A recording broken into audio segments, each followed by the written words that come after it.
반갑습니다. 이번 시간은 정철의 송미인곡을 살펴보도록 하겠습니다. 확인하겠습니다. 자, 송미인곡 이을 속자입니다. 자, 여러분들 정철의 사미인곡이라는 노래가 있거든요. 그 노래를 이은 노래, 즉 속편 이렇게 생각하시면 됩니다. 자, 정철이 이 노래를 어떻게 해서 쓰게 됐냐면 당쟁이 원체 심하니까 관직에서 물러나서 시골로 갔습니다. 그 시골에서 임금을 생각하면서 부른 노래라고요. 제가 금방 뭐라 그랬습니까? 임금을 생각하면서 부른 노래라고요. 그런데 표현 방법이 조금 다릅니다.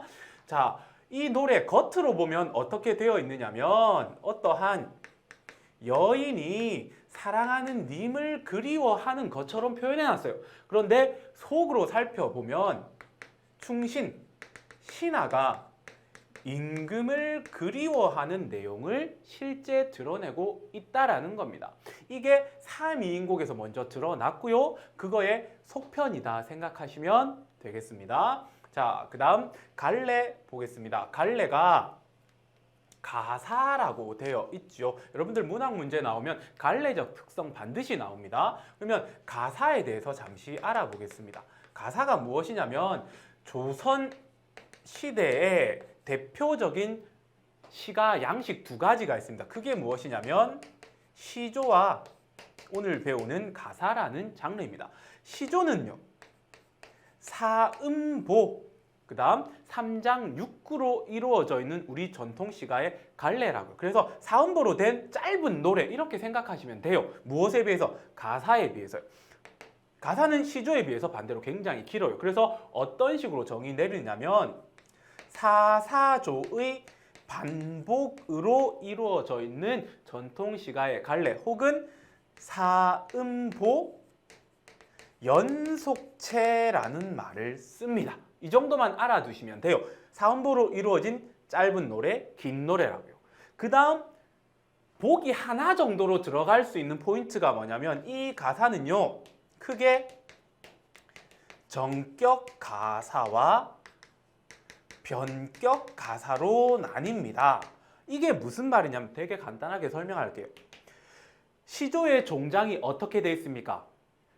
3543이라는 사음보로 이루어져 있죠. 그런데 정격 가사는 그 시조의 종장과 형태가 유사합니다. 그래서 정격 가사라고 이야기를 하고요.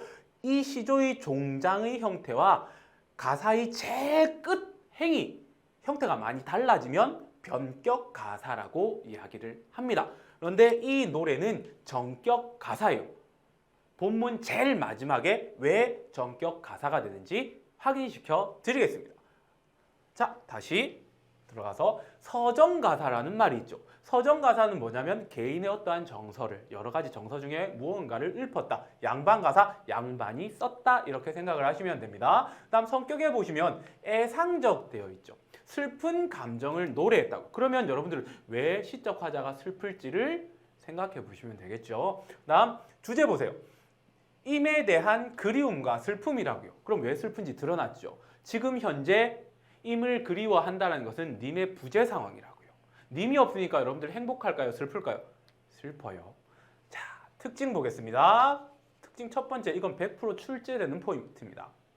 두 여인이 대화를 나누는 형식으로 전개된다고요. 보통 시가 양식은요, 시적 화자가 혼자 이야기하는 형태예요. 그런데 얘는 특이하게 대화를 나누면서 전개되고 있다고요. 형식상의 특징을 이야기할 때 반드시 출제되는 포인트라는 거. 그 다음 우리말의 표현의 아름다움을 잘 살렸다는 건 어떻게 이해하시면 되느냐면 우리말적 표현이 굉장히 많이 사용됐다라고 생각을 하시면 됩니다.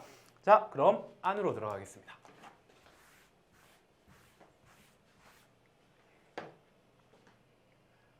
형태상의 특징을 한번 짚어드릴게요. 간단하게 사음보 연속체라고 했잖아요. 대가는 벼각시 본드토 한대어 이거 어떻습니까? 사음보죠. 이게 천상 백옥경을 어띠하야 니발하고 해다 벼저문 날에 누를 보라 가시난고 어와 녀여이고 인해사설 들어보. 지금 사행이 전부 다 사음보로 이루어져 있죠. 사음보 연속체. 여러분들 교과서 보시면 굉장히 길지요. 그게 전부 다 사음부로 이루어져 있다고요. 이게 가사라고요. 그러면 이제 안에 내용을 구체적으로 살펴보도록 하겠습니다. 저기 가는 저 각시, 해석은 여러분들 교과서에 그대로 있으니까요. 저기 가는 저 각시 여인이여, 이런 뜻입니다. 본 듯도 한디어, 이거 어디서 봤는데요? 이런 의미입니다. 천상백옥경을 어디하여 니별하고 해 다 저문 날 누구를 보러고 가십니까? 여기까지 끊어볼게요. 자, 여기가 일단 화자가 2명이라고 했죠. 편의상 어떠한 교과서든 자습서든 얘를요, 갑녀라는 표현을 씁니다. 갑지라는 여자가 아니라 갑녀라고 임의로 설정해 둡니다. 자, 얘가 뭐라고 하냐면 한 대상을 본 것 같습니다. 어떤 여인을. 그리고 그 여인한테 이렇게 이야기하는 거죠. 천상의 백옥경을 어찌하여 이별하고, 이때 이별하고는 떠나서입니다. 떠나서, 이 장소를 떠나서 어디 가십니까? 이런 뜻인데요. 여기에서 중요한 정보가 나타납니다. 천상의 백옥경이라는 것은 표면 그대로 해석하면 옥황상제가 계시는 곳이에요. 옥황상제요. 하늘의 그 옥황상제요. 그런데 이 옥황상제는 누구를 의미하겠습니까? 우리 앞부분에서 정철이 어떤 상황에서 지었다라고 했죠? 그게 기억나십니까? 그러면 얘가 누구라고요? 임금이라고요. 임금. 그런데 겉으로는 어떻게 표현되어 있습니까? 님이 계신 곳, 이렇게 되겠죠. 그리고요, 또 옥황상제가 계신 곳이니까 시적 화자가 여기 있다가 지금 현재 있는 위치로 왔다라는 거죠. 여기는 어디입니까? 천상이죠. 그래서 시적 화자가 천상계에서 어떻게 인간이 있는 하계로 내려온 사람이다라는 정보가 드러난다라는 거죠. 그래서 이것을 조금 어려운 말로 하면 이런 표현까지 씁니다. 적강, 화소 혹은 모티브, 그냥 쉽게 하늘의 인물이 땅으로 내려와서 어떤 이야기를 펼쳐나간다. 이 정도만 생각하시면 됩니다. 자, 그 다음 보겠습니다. 어와 녀여이고 인의 사설 들어보고 딱 보니까 상대편 이 각시가 아는 척을 합니다. 그리고 인의 사설 들어봐라. 내 말 좀 들어봐. 이런 거죠. 자, 그러면 여기에서 무엇이 드러났습니까? 을려가 대답을 하고 있는 상황이죠. 대화의 형식이 드러났습니다. 굉장히 중요한 정보고요. 그 다음에 제가 조금 더 설명을 하겠습니다. 이 갑녀를 어떤 책이든 이렇게 설명합니다. 보조적 화자. 보통 화자는 하나만 설정이 됩니다. 그런데 이 정철은 갑녀, 을려의 두 화자를 설정하고 이 갑녀를 보조적 화자라고 기능하게 만들고요. 이 보조적 화자를 통해서 어떤 기능을 하느냐면 내용을 전개시키거나 이야기를 종결하는데 어떠한 도움을 주는 기능을 하게 만든다라는 거죠. 그리고 이러한 것을 통해서 을려로 하여금 자신의 이야기를 드러내게 만든다고요. 을려의 이야기를 하도록 만든다. 그것을 기능하게 하는 화자다. 이렇게 생각하시면 되고요. 중요한 것은 모두 다 갑녀든 을려든 작가의 생각을 드러내는 화자이다. 이 정도 알아두시면 되겠습니다. 됐나요?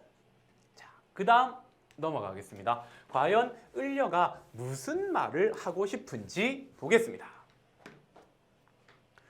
내 얼굴 이 거동이 괴암즉 한가 많은 어떤디 날 보시고 내로다 여기실세. 여기까지만 보겠습니다. 자, 이게 무슨 내용이냐면 이게 화자죠. 화자입니다.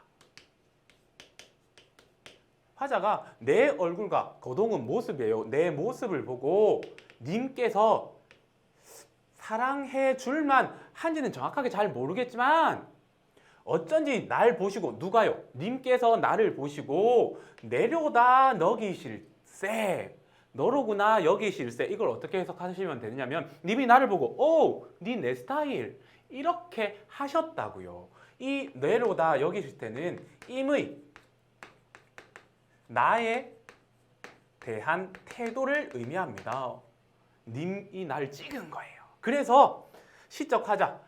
나도 님을 믿어. 군 뜻이 전혀 없어. 이래야 교태야 어지러이 하뒀던디. 여기까지만 또 끊어볼게요. 그래서 님이 나를 콕 찍어주시니까 내가 다른 생각을 전혀 품지 않았다는 거예요. 군 뜻, 다른 생각. 여기서 다른 생각의 구체적인 것은 뭐냐면 어떠한 권력이나 돈 같은 거, 이에 대한 생각이 전혀 없이 오직 님에 대한 사랑만 생각했다는 거죠.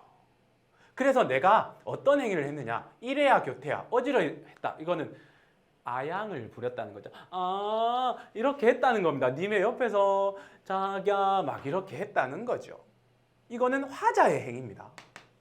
화자의 행위. 왜? 님이 나를 사랑해 주시니까 나도 님에게 사랑의 행위를 표현한 거죠. 조금 과하게요. 그랬더니 중요한 포인트가 나타납니다. 방귀신한 낯빛이 내와 어찌 다르신고.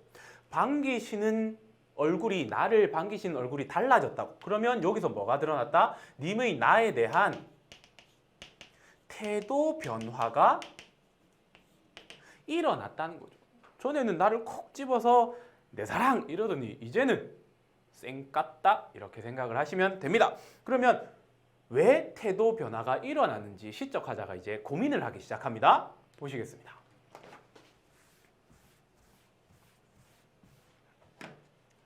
누워 생각하고 니러 앉아 해여하니 내 몸이 지은 죄 매같이 쌓였으니 하늘이라 원망하며 사람이라 허물하랴. 여기까지 일단 끊어보겠습니다.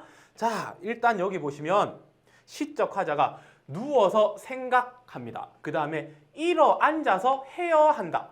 해여가 머리를 무앙 이게 아니라 생각한다라는 겁니다. 그러면 생각한다라는 말을 두 번 한 거죠. 자, 이렇게 끊으면 여기 한 문장, 여기 한 문장, 문장 구조가 어때요? 완전히 똑같죠? 같거나 비슷한 문장 구조가 반복되는 걸 무엇이라고 합니까? 대꾸법요. 여기 대꾸법이 사용되고 있습니다. 생각하고 생각해 보니까 님의 태도 변화 원인을 알겠다라는 거죠. 그 원인이 뭐냐? 여기 들어갑니다. 내 몸이 지은 죄 매같이 쌓였으니 이렇게 됐습니다. 일단 태도 변화 원인을 무엇으로 보고 있습니까? 자신의 탓이죠. 자기 죄라고 이야기하잖아요. 자기 죄가 크다라는 것을 어떤 표현 방법이죠? 매같이. 이때 매는 산이란 의미예요. 산같이 내 잘못이 있다라는 거죠. 그래서 여기서는 표현 방법이 지규법이죠.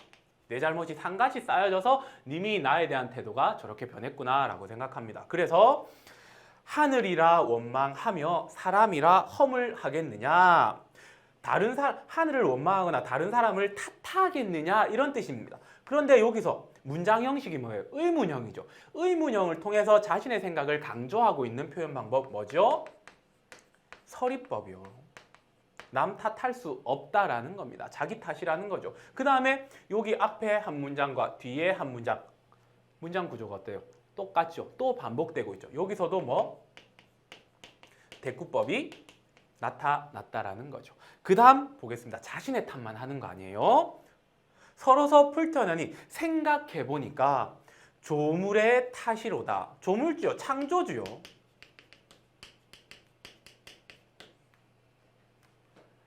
이 세상을 만든 창조주의 탓이라는 거죠. 그러면 여기서 드러난 거, 님의 태도 변화 원인을 자신과 그 다음에 조물주의 탓으로 돌리고 있는 거예요. 절대 님에 대해서 원망하는 부분은 없이 나타나고 있습니다. 자, 그 다음 보겠습니다.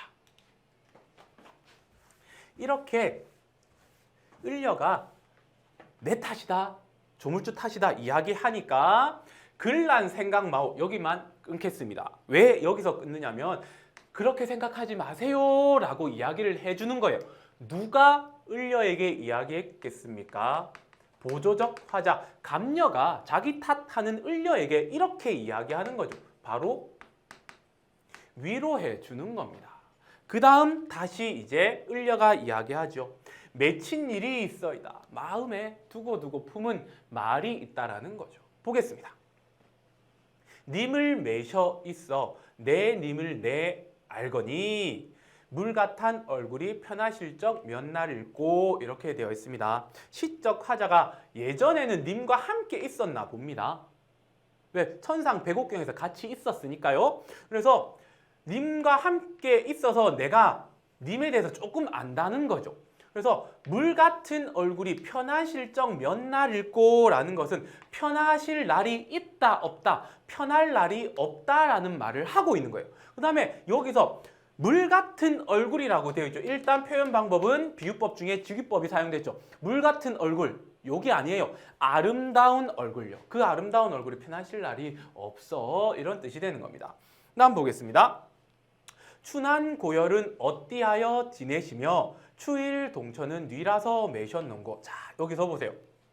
뭐뭇은 어떻고 뭐뭇은 어떻다. 이거 뭡니까? 문장 구조가 또 이렇게 반복되죠. 여기서도 뭐가 드러났습니까? 대꾸법이 드러난 거죠.